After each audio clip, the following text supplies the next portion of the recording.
Thursday, the 8th of December, and it's the second day without any World Cup football.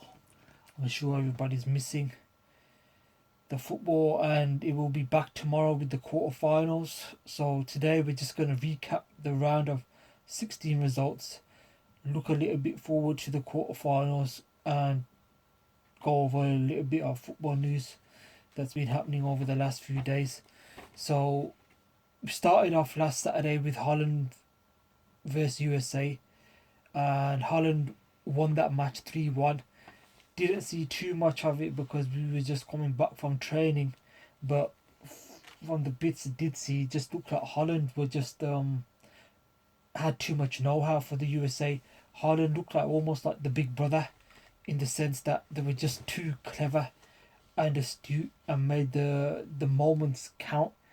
So yeah, didn't see too much of it, but Holland through, and they were gonna face or will face the winners that played Argentina versus Australia. So that match was the Saturday 7 p.m. kickoff, and that was Messi's 1000th game of his career, his 100th game as captain, I think, for Argentina, and he scored his first ever World Cup knockout goal. And he also broke Maradona's record of goals at a World Cup, which was held by Maradona, and that was 8 goals. And Messi now has 9. I think Gabriel Batistuta has 10. So Messi's got a chance to beat that in the next match. So yeah, Argentina versus Australia. First half, really a bit of a nothing half really. But as soon as that goal goes in for Argentina, they just look like a different team. And I think it might be because they've just got so many fans that as soon as they score a goal, they just get that huge lift. And it's difficult for teams to fight against that, especially as there aren't many teams that have got a huge following. I think especially in the European teams, they haven't got a huge following at this World Cup, and Argentina are probably the team that has the biggest following. So yeah, Messi scored that goal, and they weren't playing well again, Argentina, but it was a lovely goal from Messi. I think it came from a short corner, and then he had a good first touch in the box and a shot that went through the defender's leg. So it wasn't right in the corner, but I don't think there's much the goalkeeper can do. Probably saw it late, and when he goes through the player's legs, it always makes it harder for the goalkeepers, I think. And so 1-0 to Argentina at half time, and then we had the second goal for Argentina, which was a goalkeeper error, and then Julian Alvarez, I think it was De Paul who actually closed the goalkeeper down first, and Alvarez got the ball and just rolled it in. And at 2-0 match, even I was thinking this match is pretty much done now with the fans on Argentina side, and with that backing, it's going to be very difficult for Australia to get back into this match. But Australia did get back with a goal, and that was a deflected goal. And what minute was that goal in? I think it was 76th minute goal. It wasn't a great clearance by the Argentina defender. It might have, I'm trying to think, was it Romero? I don't think it was a great clearance. And then falls to Goodwin, who shoots first time, and it was a massive deflection. And then you're thinking, especially as an Argentina supporter or fan, here we go. With like 15 minutes, probably extra time as well. Got 20 minutes left. And then the last 15 minutes, I think Messi just took over. Absolutely incredible he was for the last 15 minutes or so. And Martinez had a few clear-cut opportunities to kill the match, but I'm hoping that he doesn't become another Higuain, missing big chances when the team needs him. Apparently he's had a bit of an ankle injury, and that's over with now. So hopefully that's true, because in these matches coming up now, quarterfinals, and if Argentina make it through, you can't be missing chances like that. He doesn't look confident, and that's not a good sign. But yeah, like I said, towards the end of that match, Messi was absolutely mesmeric. It was absolutely a joy to watch, and let's hope that he can carry on this form. So Argentina were through, so that set up Holland versus Argentina, which will be tomorrow, and that is 7 p.m. And then on the Sunday we had France versus Poland, and France ran out 3-1 winners. Um, Kylian Mbappe, star of the show again. Poland, they didn't really have anything. They scored that goal, the Lewandowski penalty at the end. The penalty that he did take was absolutely horrendous. But luckily he got it taken again because Lloris came off his line and he scored it. So that was Lewandowski's first World Cup goal, I think, or first World Cup knockout goal anyway. So France looked really good, to be honest. Mbappe dangerous as ever. Griezmann playing fantastic, and they're looking solid. And so they got through, and they were going to play the winners of England versus Senegal. And we were on our way home actually for this game, England 3 versus Senegal. So missed maybe the first 15-20 minutes, but just looking at a few highlights, and it looked like Senegal had a few chances in the first 20 minutes where they should have done better. So even though after that England took full advantage and scored some great goals, some great play from Bellingham, Foden, Kane, against a better team, England could have had a few problems there. But it was another comfortable match, I'd say. I think, if I'm right in saying, England were 2 or 3-0 up at half time. So the match was pretty much over. And no, I think it was 2-0 actually, because when Senegal let in that second goal, that was very poor man management from them, or game management. If you're Senegal and you're losing 1-0 and it's fast approaching half time, you just take that 1-0 and you go in, you regroup, and it's 1-0, it's nothing.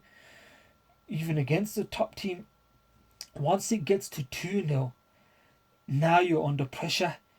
Now you have to do something kind of like big to get the morale back on, and 2-0 against England, so you need at least 2 goals just to go to penalties. So I think they shot themselves in the foot really, Senegal, and then I think they made even some changes at half time, maybe 2 changes or 3 early two. I think it was either at half time they made some changes or early in the second half, which, like I said, it just puts you on the back foot, and now you're having to chase the game. And obviously against England, who are good on the counter attack as well, you don't want to be chasing the game. And then easy victory, I'd say, for England really. So I think, like, really, England versus Senegal, France versus Poland, and Holland versus USA, quite comfortable for the winners. The match wasn't too problematic. And then you had the next match, which was Japan versus Croatia. And this is an interesting match. I thought that Croatia were just going to go through just by way of experience, but Japan, they don't give in. And Croatia were letting a lot of opportunities down the wings as well, even in the first half. And like in the final third, like Croatia, there was quite a lot of space. And I was thinking to myself, it's too easy for Japan to attack them. So the goal wasn't too big of a surprise because Japan were pushing. And then penalties, 3-1, Croatia win on penalties. Japan missed their first 2 penalties. Croatia scored their first 2 penalties.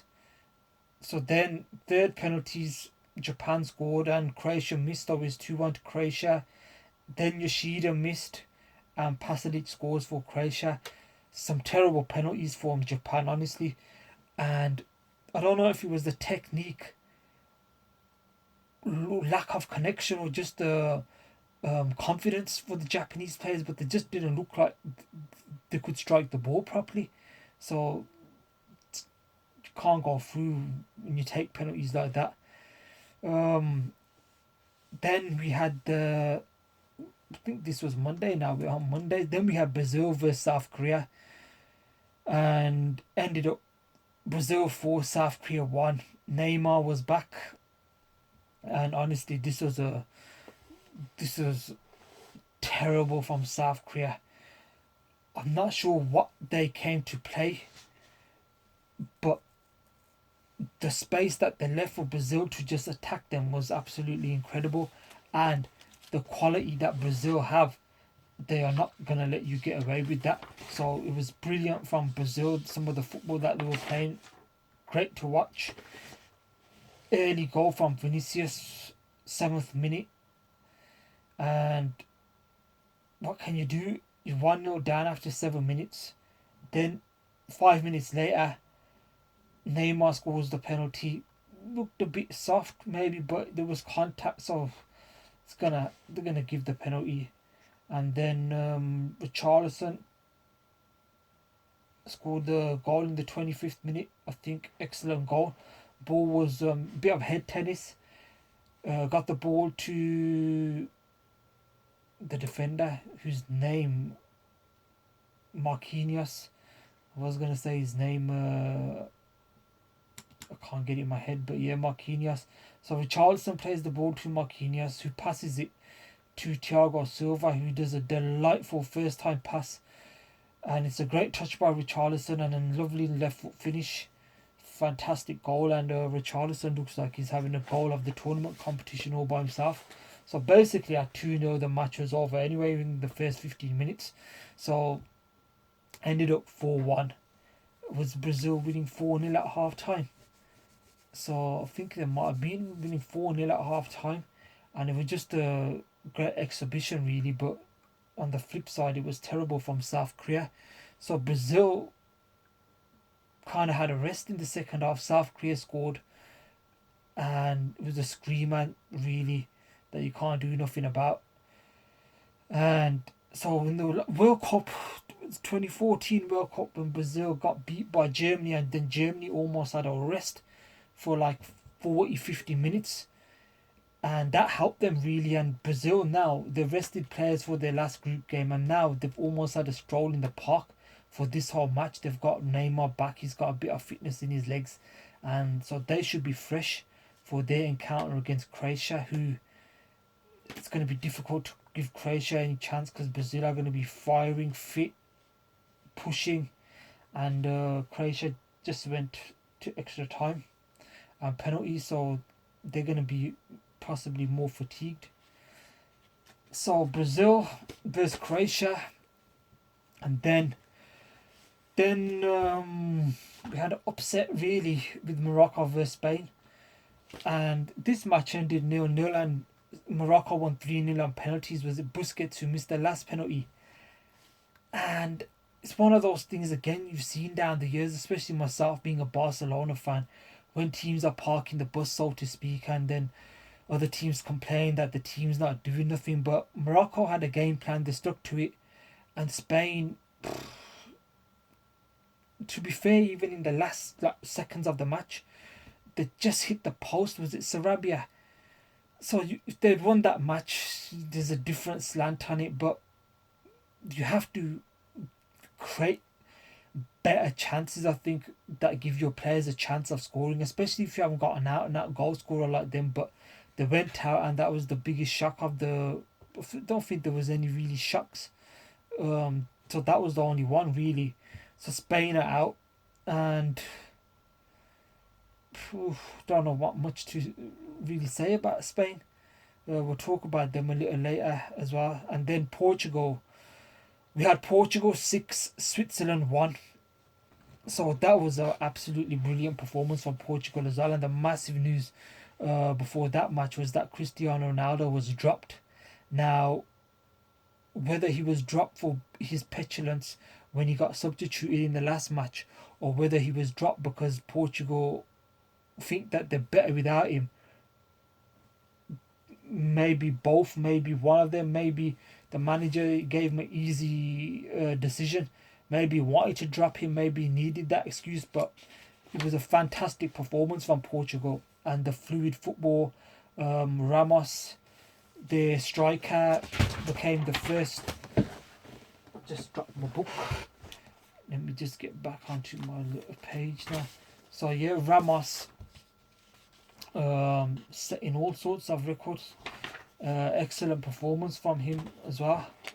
He became the first, I think, player to score a knockout hat-trick since Pele or something like that. And Switzerland were really paused out, a bit like South Korea, giving that much space. But I think that the thing with Switzerland is that I don't think that they expected Ronaldo to be dropped, and I think they would have probably preferred for Ronaldo to play. So they couldn't handle Portugal's fluidity, just the speed, just the accuracy. Just lovely football from Portugal, and it's going to be interesting to see what happens now that Portugal will be playing Morocco, and it will be interesting to see Ronaldo if he'll be back. So yeah, those were the round of 16s, and now we've got the quarterfinals tomorrow, 3 p.m. Croatia versus Brazil. Brazil, you'd have to fancy them to go through. Then tomorrow, 7 o'clock, we've got Holland versus Argentina. That's gonna be interesting. I can see going to penalties and extra time as well. I hope it doesn't. I need Argentina to win. Then we got Portugal versus Morocco, Saturday 3 p.m. Portugal. Like I said just a minute ago, it'll be interesting to see what team if Portugal bring Ronaldo back. But the way they played is difficult. How would you drop Ramos, hat-trick hero? So you'd expect Portugal to beat Morocco, but it could be a bit of a funny match because I don't think Morocco are going to give them that much space to counter. They might just do the same thing that they did against Spain, in which case it's going to be a different match for Portugal. And then on Saturday we've got the blockbuster England versus France. Much is being made of Kyle Walker versus Mbappe. I'm not sure if England could play 3-5-2, have Trippier or Walker, one of them as a wing back to help out. So if the wing back does get exposed, then you've got the right-sided defender, whether it could be Kyle Walker, the speed there as well. So we'll see, but that should be a fantastic game. And I don't think it's just going to be about Kyle Walker. It's just going to be a pace game against Mbappe. It's going to be those moments where you just switch off, and Kyle Walker does have that in him. But like I said before, France, Griezmann's playing brilliantly. Dembele's doing well as well. So we'll see, because it's going to be a good game, and whoever wins, I just hope they beat Portugal in the semi-final. So yeah, we'll go through a couple of stats really in ending some of the things that have happened in the last week or so in the matches, scorers. So we'll go with Giroud scores to become the record goal scorer for France with 52 goals. Mbappe is the current top scorer of the World Cup with 5 goals, and I think he also has 2 assists. We had, unfortunately, Raheem Sterling had to fly back home because his house got burgled. I don't think anybody was in the house at the time, so thankfully there wasn't. He is now travelling back to the England camp. I think today's Thursday. I think he's flying back. We also had Pele's illness, so I think he was hospitalised, and some people were saying he's on palliative care, but I'm not sure if he's still in hospital. But hopefully he's on the mend. What else? We had Pedri, 18 years, 123 days old. He became the youngest player to start a World Cup knockout game since Pele. Most of these things are since Pele, aren't they? 143rd cap for Busquets, who missed that penalty. We